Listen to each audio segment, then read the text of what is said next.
एका छोट्याशा गावात कबीर नावाचा एक मुलगा राहत होता. तो हुशार होता, पण त्याला एक मोठी समस्या होती. लक्ष केंद्रित करता येत नसे. त्याचा मेंदू एका अस्वस्थ पक्ष्यासारखा एका विचारातून दुसऱ्या विचाराकडे सतत उडत असे. जेव्हा तो अभ्यासाला बसायचा तेव्हा त्याला खेळ, मोबाईल किंवा मित्र आठवायचे. लक्ष दुसरीकडे वळायचं. त्याचे वडील त्याला वारंवार सांगायचे, बाळा, तुझं मन म्हणजे एक रानटी घोडा आहे. जर तू त्याला वश केलं नाहीस तर तो तुला चुकीच्या दिशेला नेईल, पण जर तू त्याला शिस्त लावलीस तर तो तुला जिथं हवं तिथं पोचवेल. पण कबीरने हे कधी मनावर घेतलं नाही, जोपर्यंत एक दिवस त्याच्या आयुष्यात गुरुजी आले नाहीत. गुरुजींनी कबीरला एक सोपं काम दिलं, पाण्याचा एक ग्लास.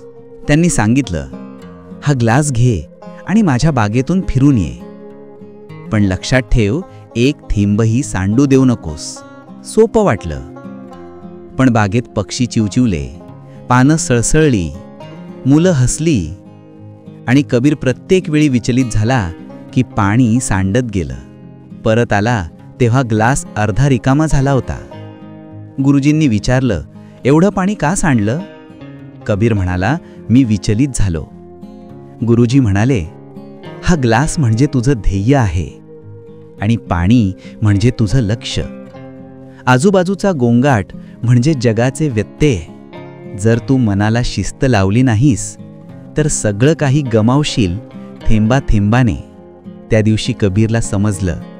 त्याने छोट्या छोट्या गोष्टींनी सुरुवात केली.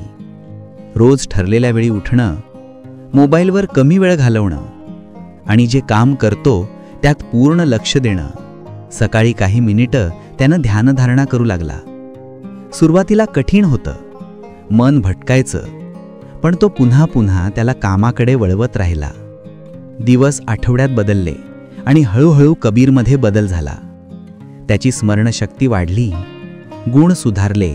1 वर्षानंतर राष्ट्रीय पातळीवरील मोठी स्पर्धा झाली. कठीण प्रश्न होते, बरेच विद्यार्थी घाबरले, पण कबीर शांत होता.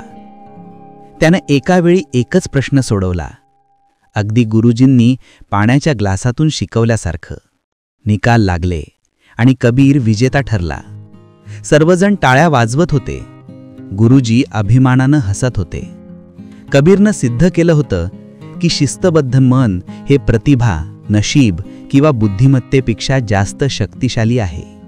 त्या दिवसापासून गावात त्याला ओळखलं जाऊ लागलं, मन जिंकणारा कबीर. जर या कथेनं तुमच्या मनात जरी थोडीशी प्रेरणेची ठिणगी पेटवली असेल तर तिला विझू देऊ नका. हा व्हिडिओ लाईक करा, शेअर करा आणि सबस्क्राईब करा, कारण तुमच्या यशाचा पुढचा अध्याय सुरू होतो त्या क्षणी जेव्हा तुम्ही तुमच्या मनाला शिस्त लावायचं ठरवता. आजपासून सुरुवात करा.